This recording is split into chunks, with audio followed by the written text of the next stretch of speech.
noite, tudo bem?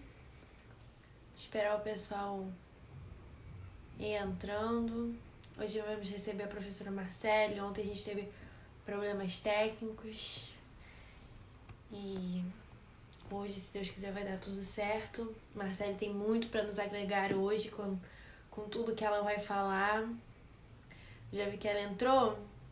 Tô só aguardando mais um momentinho que a gente já entra. As duas juntas.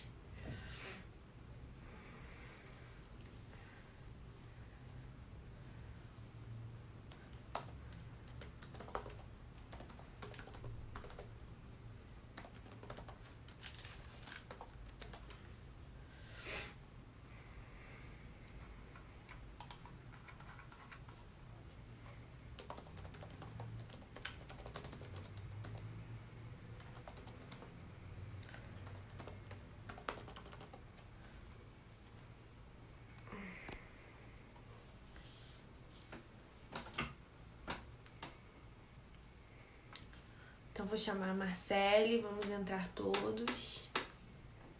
E isso.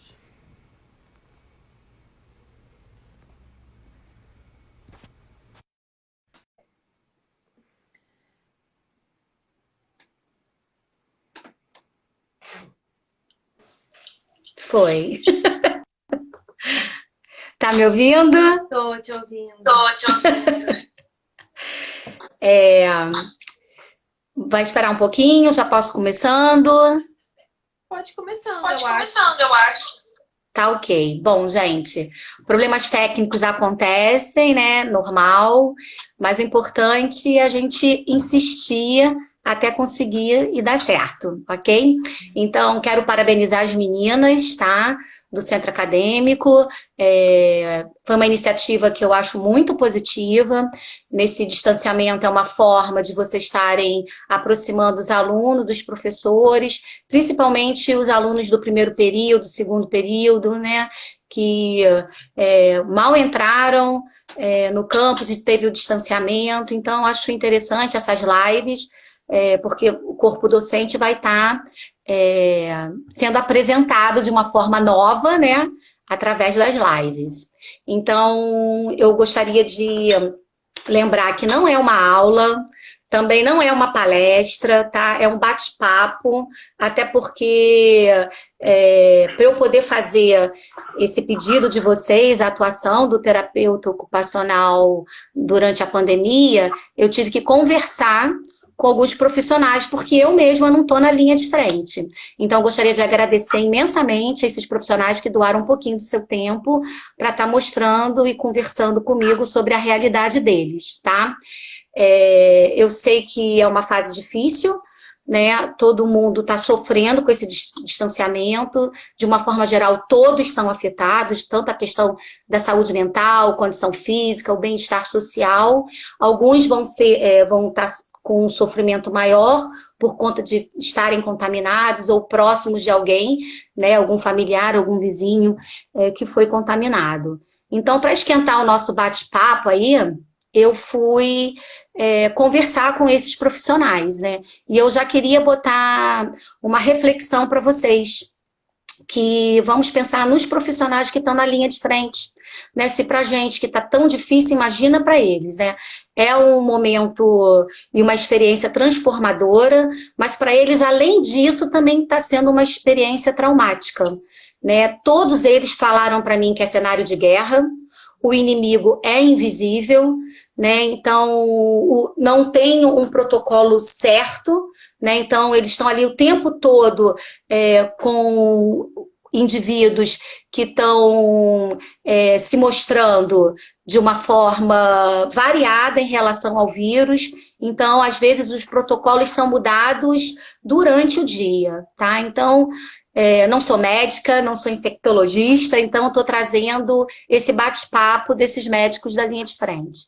Então, a primeira coisa que eles falaram é isso, é um desafio mundial, né, uma mudança na vida diária das pessoas, inclusive para o cenário de trabalho deles, né? Então, por isso que eles falam que é um cenário de guerra, já começando que você não consegue mais visualizar, né, trocar e visualizar as expressões faciais das pessoas que você está trabalhando por conta dos equipamentos de proteção, né? Então, é capote, é máscara, é luva, e o seu próprio paciente também não está conseguindo identificar você, se é o médico, se é o enfermeiro, se é o terapeuta, se é o fisioterapeuta. Por quê? Porque na realidade está todo mundo ali com seus equipamentos, então isso parece que não, mas há um distanciamento também, né? E uma coisa que eles falaram, Marcele, a gente não trata o vírus, a gente trata o impacto das prováveis complicações que esse vírus está causando naquele organismo. E o grande desafio, né, desse vírus é que ele vai se manifestar nas pessoas de formas variadas. Então, isso também dificulta, né, o tratamento, dificulta o combate, o enfrentamento desse vírus. Então, ele colocou que tem indivíduos que vão ficar assintomáticos, eles vão estar contaminados, mas não vão apresentar nenhum sintoma, e por isso a importância do isolamento, para quem puder, do distanciamento, porque aquela pessoa que não está sentindo nada, e ela vai para a academia, vai para o salão de beleza, vai para o mercado, vai para o trabalho, pega, né, a condução, ela vai estar contaminando as outras pessoas sem saber. E aí imagina só, a gente não sabe como esse vírus vai evoluir nos indivíduos. Imagina se todo mundo evolui ao mesmo tempo da forma grave. Nós não vamos ter respirador nem UTI para todo mundo. Então, por isso, o pedido para quem puder manter o distanciamento e manter o isolamento. Eles falaram de uma forma muito didática para mim, em fases. E eu vou passar grupos de indivíduos. Então, a gente tem os indivíduos que são assintomáticos, nós temos os indivíduos que vão apenas apresentar sintomas gripais. Então, esses indivíduos eles vão ser tratados com os medicamentos que nós já estamos acostumados e vão ficar isolados em casa. Esse é um outro problema, né? A pessoa que está contaminada tem que ficar isolada do restante da família. E muitas vezes você tem um único banheiro, você tem um cômodo, então como isolar? Então, assim, a contaminação desse vírus é muito rápida e muito fácil, por isso que é tão grave, tá? Nós vamos ter outro grupo, né, de indivíduos que vão ter comprometimento pulmonar, né, e aí é complicado, então eles dividiram em duas partes. Nós vamos ter pacientes que vão ter 30%, em torno de 30% de comprometimento pulmonar, vão para o hospital, vão ser diagnosticados com pneumonia, mas vão ser encaminhados para tratar em casa, com antibiótico, antirretroviral, mas vão permanecer em casa. Tá? E nós vamos ter aquele grupo de indivíduos que vão ter um comprometimento maior, mas ainda não vão precisar do oxigênio ou do respirador, mas vão precisar da combinação de medicamentos.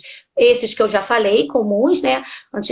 Antibióticos, antirretroviral, mas também esses outros medicamentos que devem ser monitorados dentro de um hospital. Porque um dos efeitos que se tem são as arritmias. Então, esse paciente, ele vai precisar ser monitorado pelo médico, ele não vai poder se tratar em casa. Então, não vai precisar estar na UTI, mas vai precisar estar no hospital para ver também essa evolução, né? Se ele piorar, ele vai precisar de um leito na UTI. E nós vamos ter os pacientes que vão evoluir de uma forma mais grave. E aí eles vão precisar de um leito na UTI e vão precisar de respiradores, né? Então, e de um alto fluxo de oxigênio. Então, essa é a nossa preocupação e por isso manter, né, o distanciamento para que todo mundo não fique doente ao mesmo tempo. E fora isso, o que acontece? A demanda no Rio de Janeiro dos hospitais, ela já tem uma grande procura, né? E fora que as pessoas vão continuar sofrendo acidentes, né? Vão precisar fazer cirurgias, vão infartar, talvez um AVE, né? A filha de uma amiga minha ontem precisou fazer uma cirurgia de apêndice. Então, você tem que reestruturar esse hospital, né? E separar a demanda da Covid da outra demanda. Então, Então, isso também acaba prejudicando, né, todo esse cenário. Inclusive, assim, os médicos falam que é triste, porque muitos profissionais de saúde estão sendo contaminados e, às vezes, é necessário você entubar aquele seu colega que estava ali trabalhando com você. Então, até para a gente... Então, esse é o cenário que nós temos, tá? Então, para a gente entrar agora na atuação, né, do terapeuta ocupacional, eu fui conversar com várias terapeutas, né, e trago o relato delas para vocês. Então, uma terapeuta ocupacional que trabalha num hospital grande, ela foi contaminada também, e ela estava afastada. Então, ela disse que antes da contaminação, já tomaram algumas medidas de segurança. A primeira foi suspender os estágios. Então, os estágios curriculares acadêmicos, eles foram suspensos. Então, os nossos alunos não puderam continuar. Por quê? Por falta de materiais. E também para diminuir a circulação dentro do hospital, para evitar a proliferação e a propagação do vírus, né? Mas mesmo assim ela foi contaminada. Então, assim, as iniciativas que ela fez de intervenção nesse período foi escolher qual andar que ela ficaria para diminuir a circulação, né, do hospital. Então, ela simplesmente escolheu ficar só na área da pediatria, né, e mesmo assim ela falou: Marcele, nós estamos trabalhando num clima muito tenso, num clima desesperador, porque nós estamos sendo contaminados e os nossos colegas também. Então, a gente está tendo que lidar com a morte de pacientes e com a morte dos nossos colegas de profissão. Então, isso é desesperador, né? E imagina, assim, a cabeça desses profissionais, né? Então, é muito preocupante. Então, a falta de material é uma realidade. Então, ela disse que eles cederam, né? Foi cedido materiais, mas não o suficiente para aquela jornada. Então, o que ela fez? Ela comprou também o equipamento de proteção individual. Então, ela teve que improvisar. Na pediatria, ela trabalha na UTI, nas enfermarias e na brinquedoteca. Então, a Associação de Brinquedistas, né, criou uma norma de fechar as brinquedotecas para diminuir a contaminação. E a gente sabe que quando você está num trabalho com crianças internadas, a intervenção do terapeuta ocupacional, ele vai muito pela questão lúdica, pelos materiais lúdicos, pelo brincar, para poder a criança, né, estabelecer um vínculo melhor com a criança, né? Então, ela teve que improvisar. Ela pegou um carrinho de curativo e selecionou os materiais, todos esterilizados, e tudo que ela poderia trabalhar com as crianças e os seus acompanhantes. Então, ela colocou materiais de estimulação, materiais expressivos, jogos, brinquedos, e com esse carrinho ela passava pelas enfermarias, via junto com a equipe as demandas e aí começava a fazer suas intervenções. Então, a primeira coisa que ela pensou: nós estamos, né, num hospital que o cenário foi totalmente modificado e a criança, ela está fragilizada, né, só em ver o profissional com todo o seu material, com capote, já é de estranhar, né? Então, o que ela fez? A primeira intervenção vai ser educação em saúde. Vamos falar do vírus, né? Também para os acompanhantes que estavam, na maioria das vezes, estressados também pela situação, medo de ser contaminado, muitos não puderam ficar alternando os acompanhantes para diminuir a circulação, então a preocupação dos filhos que estão em casa, da família, né? Então, vamos falar sobre o assunto. Então, ela pegou ela montou kits individuais com vários desenhos do vírus, com vários desenhos, gravuras, evitando e explicando a questão do autocuidado, da higienização, né, do material e como fazer para não ser contaminado. Então, ela usou, a primeira intervenção foi essa, de educação em saúde. E depois ela começou não só a trabalhar de forma individual, mas já existia uma parceria com a Guarda Municipal, né, que eu achei fantástico, eu não tinha esse conhecimento, e a Guarda Municipal falou: poxa, o que nós podemos ajudar, né, nesse momento da pandemia? Então, eles gravaram vários áudios contando histórias. E aí ela levou para as enfermarias essa caixa amplificadora, onde ela pôde trabalhar em grupo, né? Não só estimulando as crianças, mas também os acompanhantes, cada um no seu leito, eles ouviam a história, depois eles comentavam sobre essa história, e aí você acaba trabalhando toda a questão emocional, toda a questão de insegurança, né, daquelas pessoas que estão ali naquele momento tão difícil. É uma forma acolhedora da terapeuta estar ali, né? Então, assim que acabava a história, que todo mundo verbalizava, ela entrava com atividade.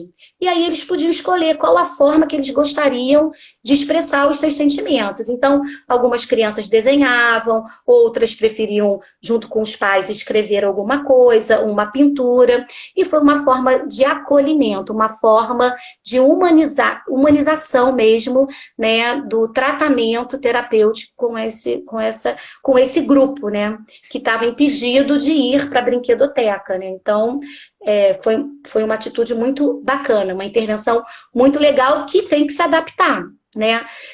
Mas ela colocou para mim que as outras orientações, né, também ela dava continuidade, como o posicionamento adequado no leito, a questão das atividades de vida diária. A gente sabe que a criança que está hospitalizada, ela acaba regredindo, então você tem que estimular essa independência, né, a realizar, né, de forma independente o banho, ir ao banheiro, sair da fralda, se alimentar, e tudo dentro de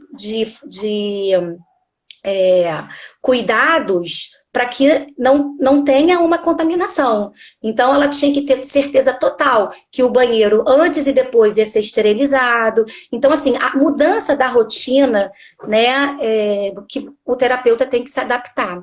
No período que ela estava, ela teve uma criança prematura, então a estimulação precoce dessa criança não foi feita no tatame, né, foi feita no leito, onde a terapeuta levava os brinquedos que ela queria estimular, né, com essa criança, e só ele poderia tocar, ele e o acompanhante, por conta da contaminação também. E os cuidados pessoais, ela falou, Marcela, infelizmente eu que estava acostumada a trabalhar com a clínica médica de outros andares, de outros setores, diminuí. Né? Então, a relação profissional, ela também acabou se limitando. Né? E os cuidados pessoais, de levar sua comida, não ir para o refeitório, não tomar aquele cafezinho que faz parte, né, da relação profissional. Então, assim, ela, além dessas intervenções, eu vi que a maior preocupação dela era realmente com os profissionais da saúde. E ela me relatou, Marcele, os profissionais estão pirando, então ela fala dessa forma, que eles estão pirando por conta de toda a pressão envolvida, né? Então, quando você vai ao banheiro, que você tira tudo, né? Todo o seu equipamento, para você colocar, você tem que esterilizar, né? Então, se você vai no banheiro, se você vai comer, porque é aí a forma de contaminação do profissional. Então, isso tudo gera um pânico muito grande para quem está trabalhando, né? Então, ela falou, tem profissionais de saúde que não estão aguentando, que eles estão pensando seriamente em abandonar a saúde. Mas, ao mesmo tempo, todo mundo sabe da realidade, da falta de recursos humanos. Antes da pandemia, isso já existia, muito mais agora, né? Então, eles acabam ficando. Mas essas pessoas precisam de cuidado, né? Precisam estarem seguros para poderem desempenhar da melhor forma possível o seu trabalho. Então, essa é uma grande preocupação. Outra questão também de outras terapeutas que estão em hospitais, essas terapeutas, elas me relataram que elas não estão na linha de frente, mas elas estão fazendo a rede de apoio.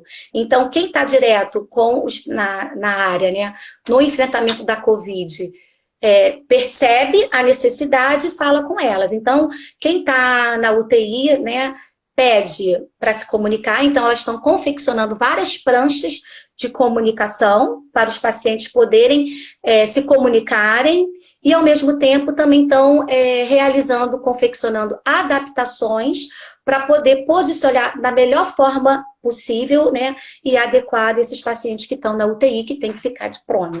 Então, é um trabalho belíssimo, né, que elas estão executando, não só Algumas terapeutas não estão só confeccionando só para os pacientes, também estão confeccionando para os profissionais para trabalhar com total segurança, né? E fazendo o acolhimento, quando necessário, para os familiares. Uma relatou para mim que ela também faz parte da equipe de quimioterapia, mas a primeira medida foi reduzir o número de profissionais nesse setor por conta da imunidade baixa desses pacientes. Então, ela também fica na rede de apoio, quando necessita de alguma coisa, ela acaba dando suporte. Trago também a vivência de uma terapeuta que está trabalhando em saúde mental, não vou me aprofundar, porque eu sei que tem professores da área, mas como eu estou falando de uma forma geral da atuação, ela me colocou uma vivência muito difícil, quer dizer, ela também foi contaminada, tá? Ela estava afastada do trabalho, voltou agora, e ela trabalha num CAPS. E ela falou que os usuários do CAPS, eles não têm também o entendimento e uma aceitação do autocuidado, da higienização e de usar, né, os equipamentos de proteção como a máscara. Então, o que acontece? Por essa falta de entendimento, eles acabam se contaminando e acabam também contaminando a equipe. Né? Então, é mais uma preocupação, né? Ela fala que ela não foi a única, né? Tem outros casos de profissionais que também foram contaminados. E trago para vocês agora um pouquinho das terapeutas que estão trabalhando, né, em reabilitação, né, nas clínicas de reabilitação, e conversei também um pouquinho com uma terapeuta que é do Centro Especializado de Reabilitação no município. Então, o que acontece? A primeira medida foi suspender. Então, todas as clínicas suspenderam os atendimentos, né? Mas a gente sabe o quanto que o paciente, o quanto que o familiar, quando está num processo de reabilitação,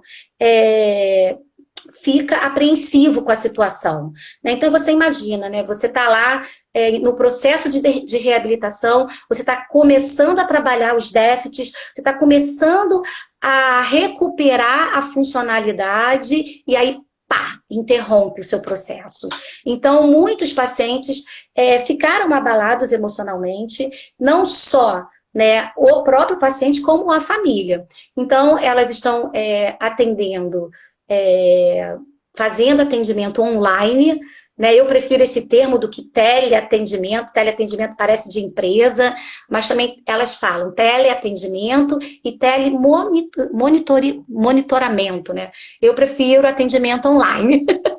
Mas, enfim, tem que se virar nos 30, porque você também, você estabelece o vínculo com aquele paciente. O paciente começa a confiar em você, começa a enxergar os resultados e, de repente, há uma interrupção. Né? Então, é uma forma de você manter o contato com o seu paciente. Principalmente aqueles pacientes que têm dificuldade em estabelecer vínculo, que têm questões sensoriais, de comportamento, cognitivas, que vai, né, atrapalhar essa ruptura. Então, pelo telefone, por videochamadas, elas acabam orientando a família e orientando os pacientes quando eles conseguem ter esse feedback. E aí eu falei, gente, eu não imagino, porque quem me conhece, quem já foi meu estagiário, e também quem já participou do projeto do desporto, e me vê atendendo, eu toco no paciente o tempo inteiro. Eu trabalho com abordagem neuromotora, eu trabalho com o método Bobat, então eu dou uma atividade, eu vejo como está o movimento, eu vejo se ele precisa também de uma atividade junto, também cognitiva, mas só que antes de eu aplicar, eu vou trabalhar aquele corpo. Então, eu vou trabalhar o movimento, eu vou trabalhar amplitude de movimento, fortalecimento, eu vou posturar, eu vou tocar, né? E aí eu fico assim, meu Deus do céu, como? Pelo telefone. Então, assim, elas estão orientando, dando o máximo de si, né, nas atividades, orientando a família, mas elas me trouxeram um ponto muito positivo, muito bacana, aproximação com os familiares. Né? Quem já trabalhou em clínica, quem já trabalhou em reabilitação, sabe que muitas vezes o pai e a mãe estão trabalhando e quem leva o filho, quem leva, né, o familiar, né, o paciente, às vezes é um cuidador, às vezes é a avó, às vezes é um vizinho, ou então uma pessoa paga para levar. Então, ela diz que aproximou um pouco mais a relação, né, do terapeuta com os pais. Inclusive, ela fala que nessa loucura, né,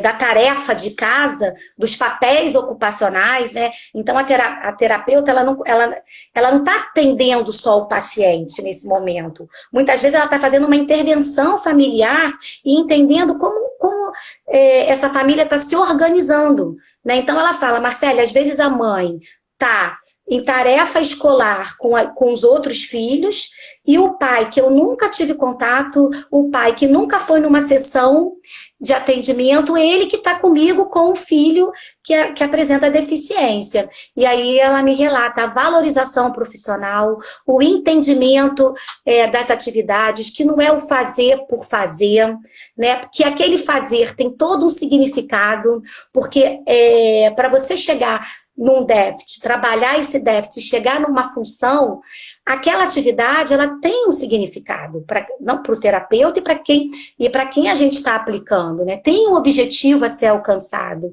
Então, ela conta da valorização.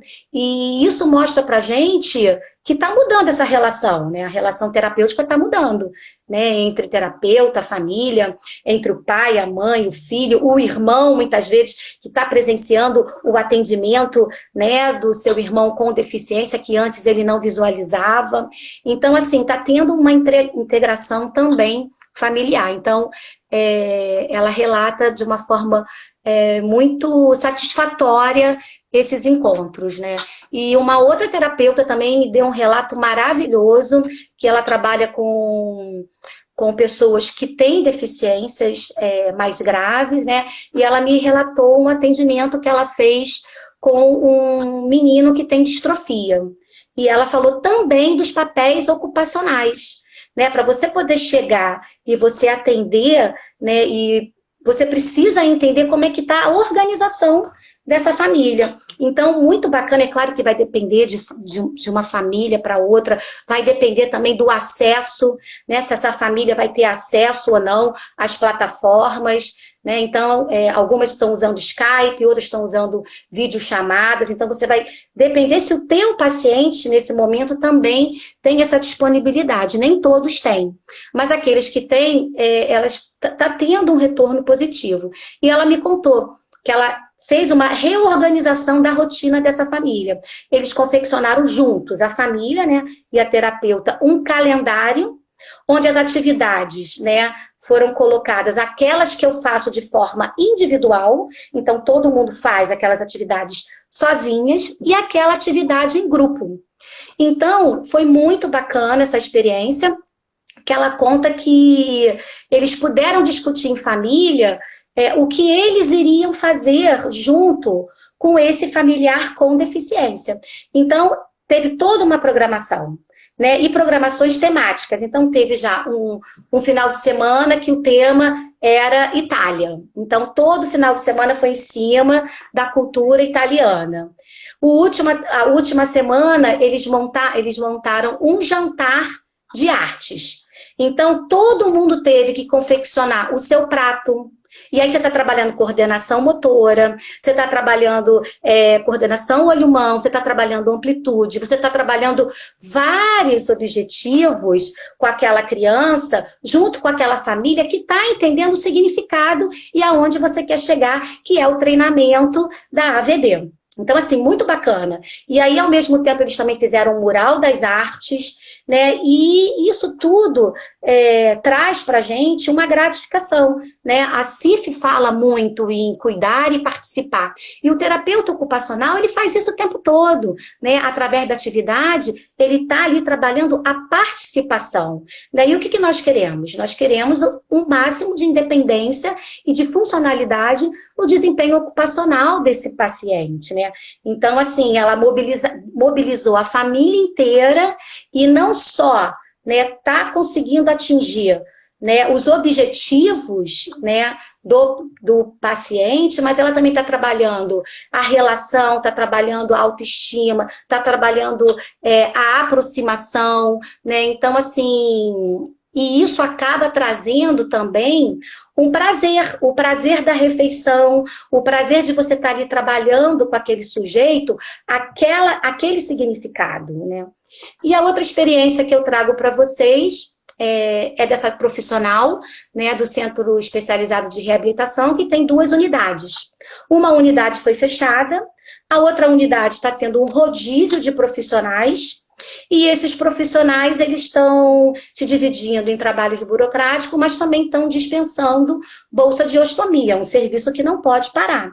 Então, o que eles fizeram? Eles tomaram todas as medidas de segurança, né, para não ter nenhuma contaminação, e eles aumentaram o quantitativo de dispensação do número de bolsas, para evitar que esse paciente ou que o familiar, o cuidador, vá várias vezes buscar. Então, eles diminuíram. Então, assim, uma estratégia bacana. E eu sou fã dessa equipe, né? Eu adoro, eu babo pelo trabalho deles, e ela trouxe a experiência da equipe UDV, né? Eles trabalham com pessoas com deficiência visual. Então, ela me traz um trabalho que os profissionais, imagina só, né, a maioria das informações sobre a Covid, sobre a pandemia, elas são visuais. Né? Então, esse paciente, ele precisa do cuidador, ele precisa do familiar, muitas vezes, para passar esse conteúdo para ele. E aqueles pacientes que moram sozinhos? Muitos moram sozinhos, né? Então, a equipe se organizou e eles marcam pela Skype, eles marcam pelo Zap encontros.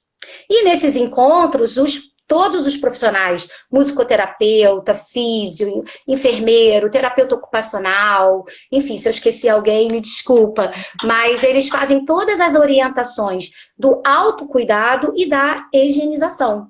Por quê? Porque eles não têm a visão.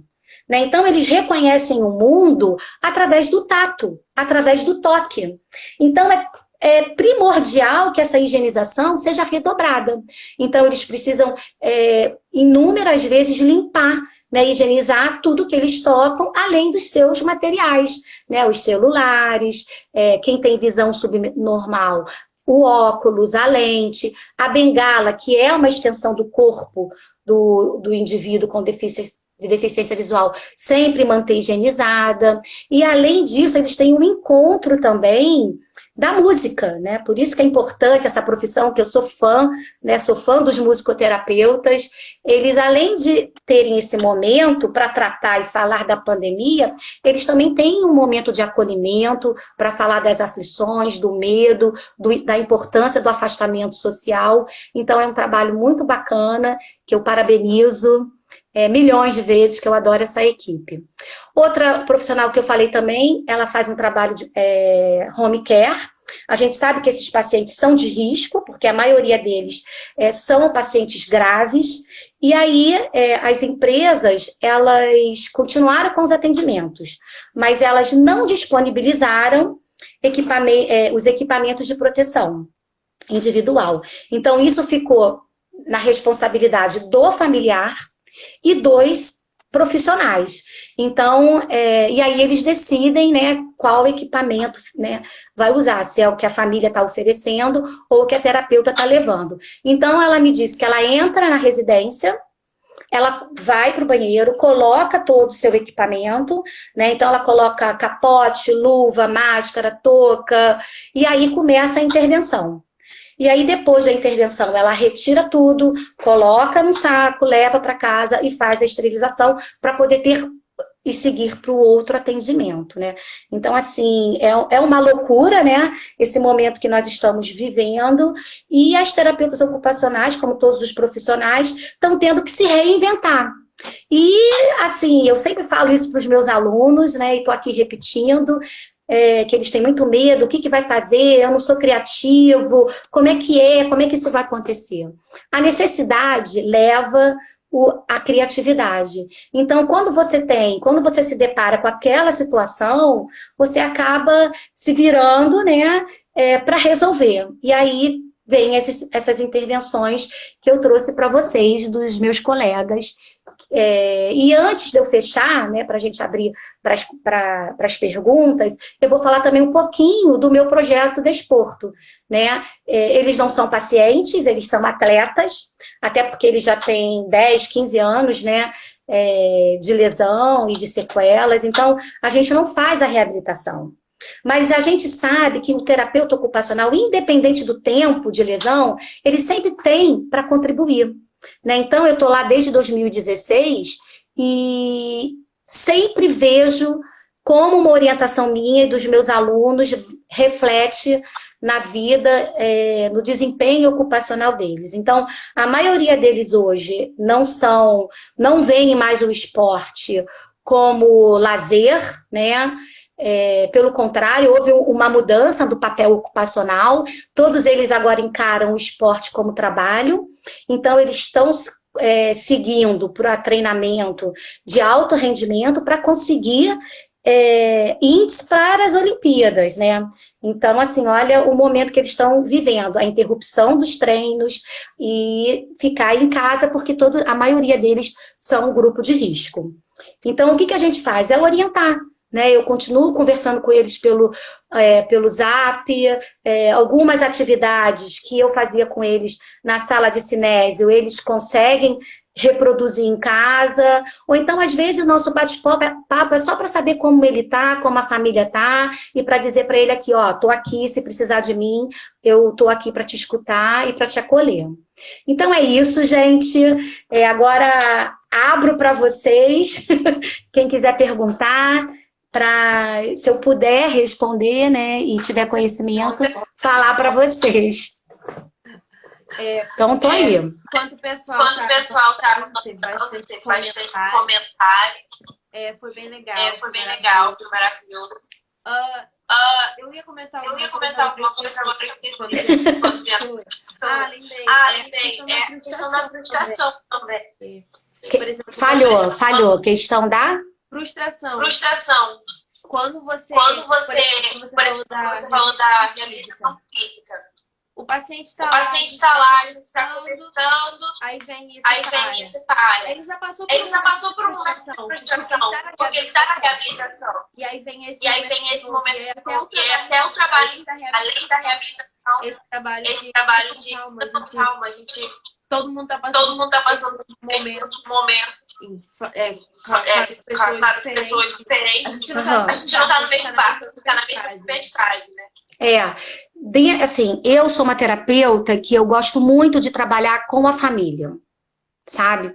Eu acho que não são todos os pacientes, mas quando o paciente tem esse suporte familiar, você consegue trabalhar, você consegue ter, né, apoios, né, para você desempenhar e desenvolver o seu trabalho.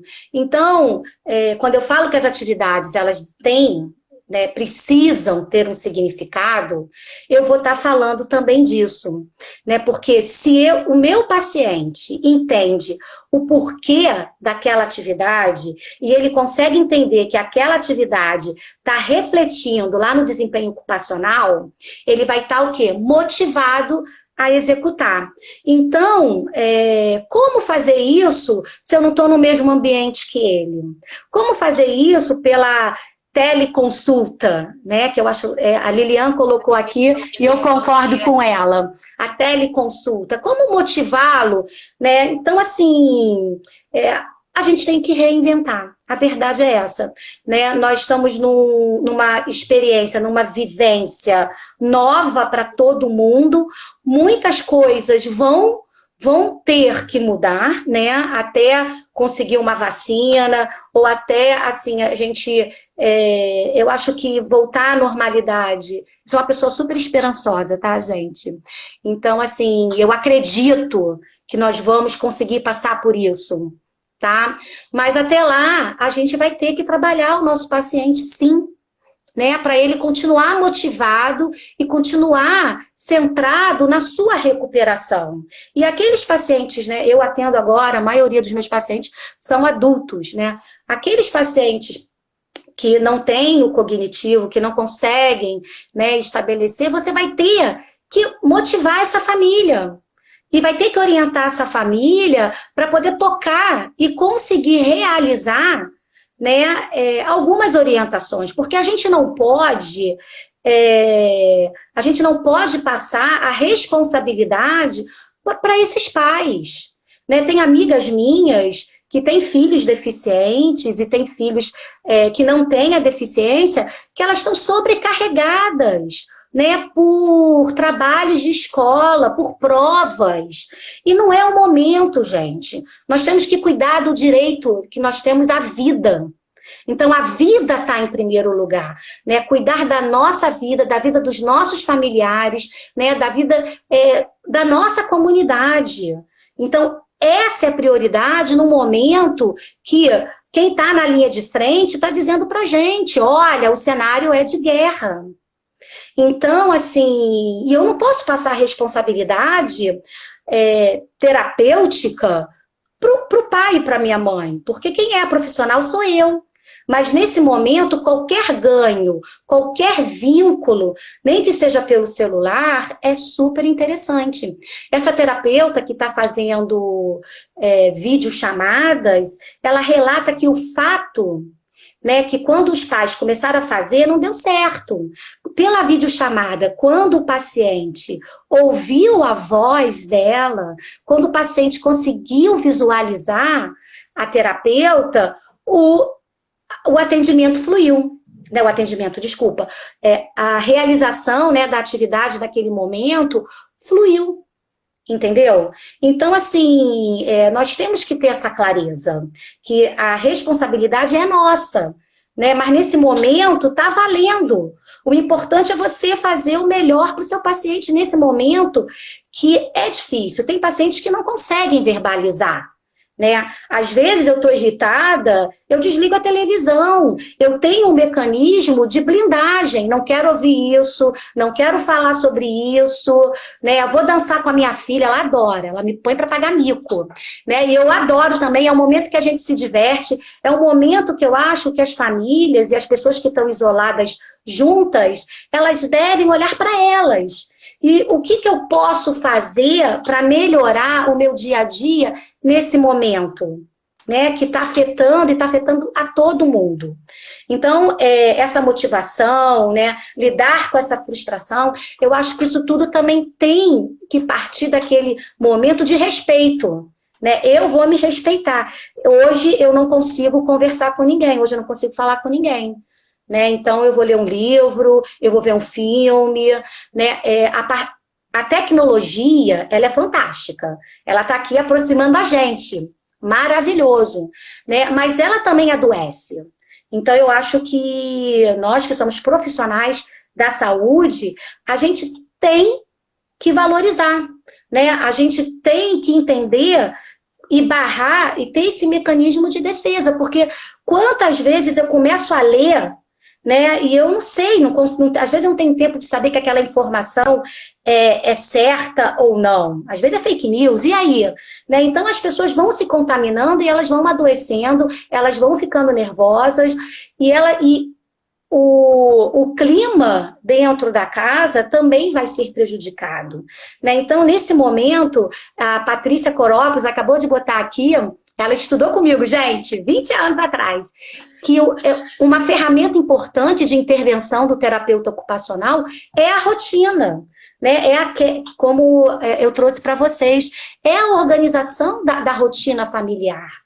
Né? Você imagina isso tudo e você ainda ter um familiar que é deficiente e não consegue dizer para você o que ele está sentindo. Então ele vai ficar irritado, ele não vai querer conversa, ele talvez em alguns momentos ele vai ficar agressivo.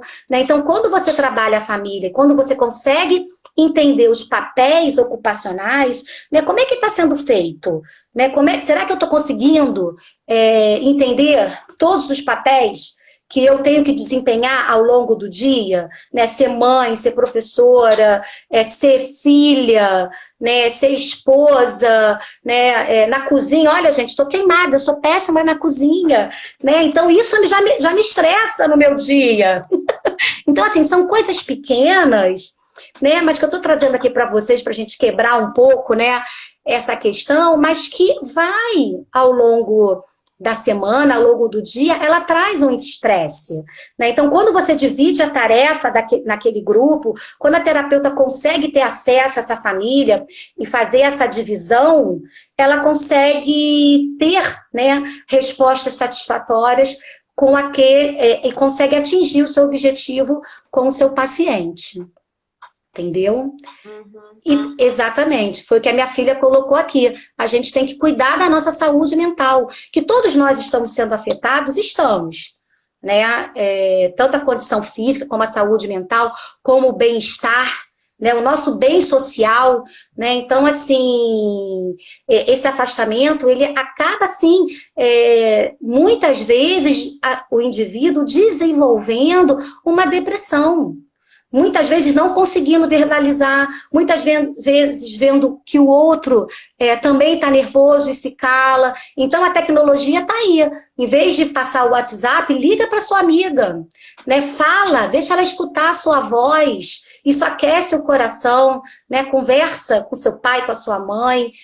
Cuidem dos seus idosos, né? Então, assim, isso tudo é muito importante. Então, a intervenção familiar e você conseguir dividir essas tarefas, entender o papel ocupacional de cada um e organizar essa rotina, você consegue, dentro das possibilidades, né, fazer o seu atendimento.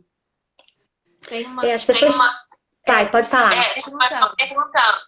A Lilian mandou assim. No seu acompanhamento com atletas, como tem sido o impacto das medidas de distanciamento profissional dele? Então, terrível. Terrível, é um impacto terrível. A gente tem várias modalidades que você precisa estar no complexo esportivo, né? Então, lá no desporto, eles vão para a CDA, né, que é uma parceria com a aeronáutica, no Campo dos Afonsos. Eles têm uma piscina olímpica, então a gente tem uma modalidade de natação, a gente tem uma modalidade de orientação e mobilidade, né, que ele precisa treinar a sua corrida. Esse paciente, ele é hemiplégico, então o trabalho que eu tenho com ele é olhar como ele está desempenhando essa corrida, e aí o que eu vejo, o que eu percebo, eu levo para a sala de cinésio para trabalhar o movimento e a musculatura que eu quero. Então, ele não está correndo, né? Então, ele está em casa. Então, ele está perdendo o ritmo. Ele, para alcançar o índice, né, ele precisa chegar num tempo. Para ele, para as competições, ele precisa estabelecer uma meta, ele precisa estabelecer um tempo, está tudo interrompido. Eu tenho outro atleta que ele já conseguiu o índice olímpico e ele não está treinando. E a angústia ele liga, né, para a educadora física, uma profissional maravilhosa que dá todo o apoio para a gente, querer treinar na rua. Mas ele é um atleta também que faz parte do grupo de risco. Então, o esporte dentro de casa, onde você não consegue trabalhar, né, os limites que você precisa alcançar dentro da sua modalidade, é realmente desanimador, frustrante, né? Então, assim, isso vai gerar um impacto muito ruim, né? Então, por isso, a gente ter o grupo do WhatsApp com todos os profissionais, né, e estar cuidando deles da melhor forma possível, e orientando para não deixar a peteca cair, né? O Xande perguntou aqui. Muitas coisas terão de mudar. Quais serão as principais rotinas que terão de se adaptar após essa pandemia? Então, é uma resposta que nós não sabemos, né? Porque nunca passamos por isso, nunca vivemos isso, né? Mas eu acredito que muitas coisas vão ter que mudar. Por exemplo, eu, né, que pego o meu paciente o tempo inteiro, toco ele, faço os manuseios, coloco na bola, coloco no rolo, né, coloco no tatame. Eu não tinha o cuidado, né, de esterilizar, né, toda uma sala com todos os materiais entre a troca dos meus atletas, ou do meu paciente. Eu limpava apenas a área que ele usou. Mas ele não vai ter contato? Ele não vai encostar nas outras superfícies, né? Então, assim, esse protocolo... Quer dizer, os protocolos, eles não existem ainda. Eles vão ser criados e montados a partir da necessidade. Mas a questão da higienização, o que eu posso dizer para vocês é que vai ter que ser redobrada até a gente conseguir, né, uma vacina, que não é de uma hora para outra, né? Então, assim, isso é uma das medidas que elas vão acontecer, né? Dentro dos hospitais vai ter que ser redobrado, né? Então, eu não sei até quando a gente vai precisar de todo o EPI para poder circular e para poder atender todos os pacientes, entendeu? Então, muitas coisas vão ter que não só mudar, mas vai ter que sentar mesmo e fazer uma reestrutura, né, das clínicas, dos centros especializados de reabilitação, desde a entrada do seu paciente até a saída, até mesmo atendimento particular. Então, assim, essas coisas, o principal ponto que eu vejo é a questão do autocuidado e da higienização. Como lidar com a sobrecarga dos problemas de pessoas fora da família? Então, é uma questão, né? É uma questão porque você vai somatizar. O ser humano faz isso, né? Então, às vezes ele está com uma dor muscular absurda e ele não sabe o que é uma tensão. É uma tensão. Então, o que acontece? É aquela barreira que eu falei para vocês, né? É um mecanismo que nós temos que ter e passar para as pessoas, né? E barrar o que está te fazendo mal. A primeira situação é entender o que está te provocando, o que está fazendo mal para você ou para aquela pessoa que está ali perguntando para você, né? E aí, a partir do momento que você identifica aquela emoção, aquele problema que está gerando todo essa situação, né? Esse mal-estar, enfim, essa dor, e aí sim você começar a tratar daquilo, né? Não só primeiro entender para depois ter uma ação, né? Então, por exemplo, um familiar que está com o Covid e tem a família toda ali junto no mesmo ambiente. Óbvio que os familiares vão estar sofrendo, pensando naquela situação, né? Então, assim, ai meu Deus, se piorar, vai ter que ir para o hospital, e eu nunca mais, e se acontecer alguma coisa, eu não vou acompanhar, eu não vou vê-lo. Isso tudo, esse medo, essa insegurança, ela vai trazer todas essas questões, né? Eu pergunto para vocês refletirem. Quem está conseguindo dormir? Isso é uma questão, né, de somatização, né? E a gente está recebendo tantas informações ao mesmo tempo que vai refletir no nosso organismo, né? Então, assim, eu estou dormindo, eu estou trocando a madrugada a manhã pela madrugada, né? Então, eu estou somatizando, eu tenho que resolver isso, né? Tem momentos que eu vou dormir 4 horas da manhã, e perco a minha manhã inteira dormindo, né? Então, assim, é a organização da rotina. Eu acho que quando você organiza, quando você coloca no papel, eu vou fazer isso, vou fazer 2 coisas, e você consegue dar conta, é uma forma de você tranquilizar, é uma forma de você lidar com esse estresse e com esse sofrimento que a gente está tendo, entendeu? Então, é uma dica aí que às vezes dá certo, né? Já estão me avisando que daqui a pouco a live vai acabar. Sua filha é porta-voz. Ela tá aqui, ó, agora Vem cá, Juju, aparece aí, ó. Ela que me dá o suporte técnico. Oi, gente. Minha parceira. Então, assim, se você quer se despedir, quer considerações finais? Então, as considerações finais que eu tenho para fazer para vocês, né? Se cuidem, entendeu? Se por acaso a situação ficar difícil, liga para alguém, conversa, né? Não guarda tudo para você. Divide com aquela pessoa amiga que você pode realmente estar ali dividindo as suas emoções e a sua frustração. É um momento difícil que está afetando a todo mundo, todos nós, né? Se Deus quiser, vai passar, né? Temos que acreditar nisso.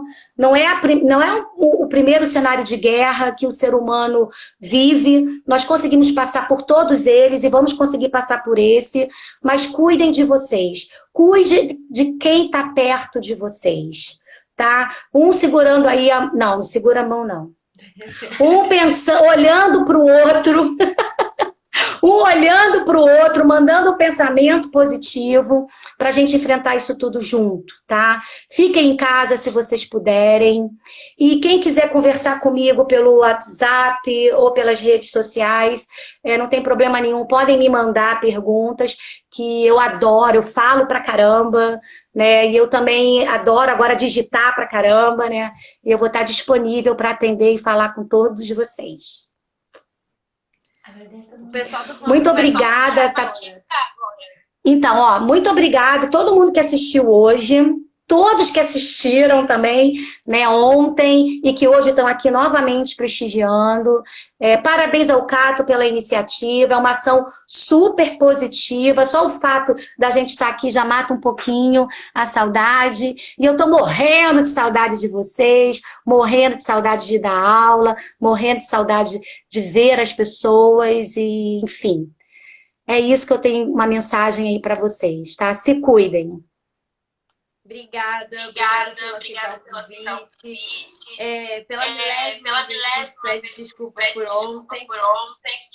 Mas foi incrível hoje, foi maravilhoso. A gente está com 54 pessoas ainda aqui com a gente. Eu quero agradecer todo mundo que está assistindo a live também. E agradecer, Marcele, por essa linda e maravilhosa contribuição com a gente. A gente, na verdade, eu nem imaginava o tipo de coisas que a TO poderia estar fazendo. Porque a gente sabe que a TO é bem ampla, a TO pode atender muita gente. E esse momento é muito difícil. Então é isso, agradeço em nome do CAP todo. E obrigada pelo convite.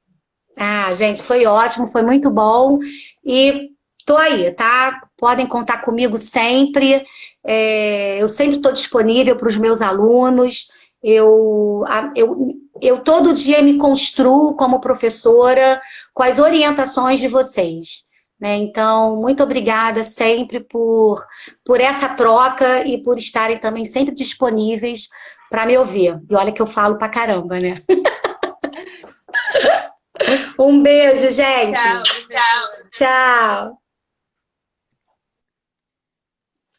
Pessoal, quero agradecer a todos que ficaram com a gente na live até agora. Só para anunciar que amanhã a gente terá live. Seria dias intercalados, mas como houve o problema ontem, hoje a gente está tendo live, mas é algo à parte. E amanhã a gente terá live do Cássio com a Juliana. O Cássio é nosso integrante do centro acadêmico e a Juliana é a diretora executiva da UEERJ e será às 18 horas.